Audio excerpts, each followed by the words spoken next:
নমস্কার, আমি পশ্চিম Midnapore live news থেকে আমি সোমনাথ। আমি এসছি হদলা গ্রামে।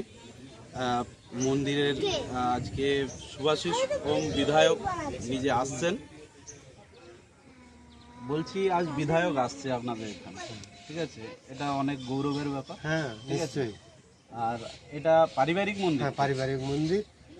বাংলা 1277 সালে স্বর্গীয়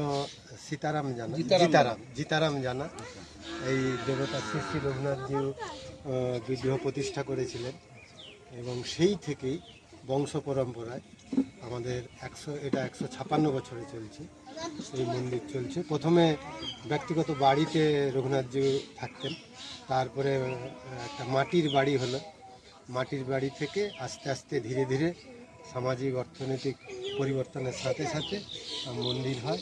এই পাশে যে দেখছেন এইটা আমাদের পুরানো মন্দির, আর এবছরই আমাদের এই নতুন মন্দির হয়েছে এবং একটি শুভ দিনে সবাই থেকে শ্রীরামনবমী প্রতিষ্ঠা হয়েছে।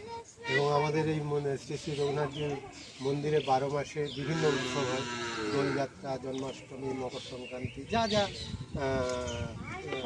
শাস্ত্র মতে যেসব এইসব হয়। এবং আমাদের বড় অনুষ্ঠান হয় দোলযাত্রা উপলক্ষে। দোলযাত্রাতে আমাদের দোল পুজো হয়ে গেল, তারপরে শুরু করেছে এবং অনেকেরই টাকা ঢুকছে। সবাই যেসব মহিলারা অ্যাপ্লিকেশন করেছিলেন অনেকেরই টাকা ঢুকেনি। অনলাইন স্ট্যাটাস দেখাচ্ছে কারো রিজেক্টেড, আবার কখনো দেখাচ্ছে আন্ডার এনকোয়ারি। তো আমরা সরাসরি আমাদের যে বিধায়ক আছেন ডেবরা বিধানসভার, ওনার মুখ থেকে শুনতে চাই সত্য কিভাবে আশ্বস্ত করবেন যারা পায়নি এখনো অবধি। ওনারা অনেক দ্বিধায় আছেন, অনেক গরিব পরিবারের মানুষ যাতে পায়, কিভাবে চলবে সেটা আপনি রাস্তা দেখান, এটা আপনার কাছে অনুরোধ। ঠিক আছে, অন্নপূর্ণা যোজনা, যেটা আগে আপনারা লক্ষ্মীর ভাণ্ডার পেতেন, আমরা বলেছি 3000 টাকা করে অন্নপূর্ণা যোজনায় দিব, ডবল দেব। আমরা অলরেডি 1,30,00,000 নাম, আগে প্রায় 1.5 কোটি মতো নাম ছেড়ে দেওয়া হয়েছে, কিন্তু কিছু কিছু ক্ষেত্রে 1.5 কোটি টাকা ঢোকেনি।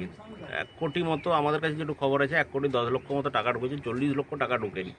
কোনোভাবে ডিবিটি ম্যাচিংয়ের জন্য হোক বা কোনো এই যে বলছে আন্ডার এনকোয়ারি প্রসেস, কোনোভাবে মিসম্যাচ করছে। আপনারা যে তথ্য দিয়েছেন তার সঙ্গে আপনাদের প্যান কার্ড অনুযায়ী বা আধার কার্ড অনুযায়ী যে তথ্য তার সঙ্গে মিল খাচ্ছে না। ওই জন্য আমরা বলেছিলাম যে তথ্য কোনো গোপন করবেন না, যা আছে দিয়ে দিবেন। কারণ আমার গাড়ি আছে, ছেলে গাড়ি কিনেছে কিন্তু মায়ের নামে কিনেছে গাড়িটা, বলুন তাহলে একটা গাড়ি কিনতে তো অনেক টাকা লাগে, 12 লক্ষ 14 লক্ষ টাকা। তখন আপনার আইটিএ যদি 12 লক্ষ 14 লক্ষ টাকা দেখায় তখন কিন্তু আপনার টাকা আটকে যায়।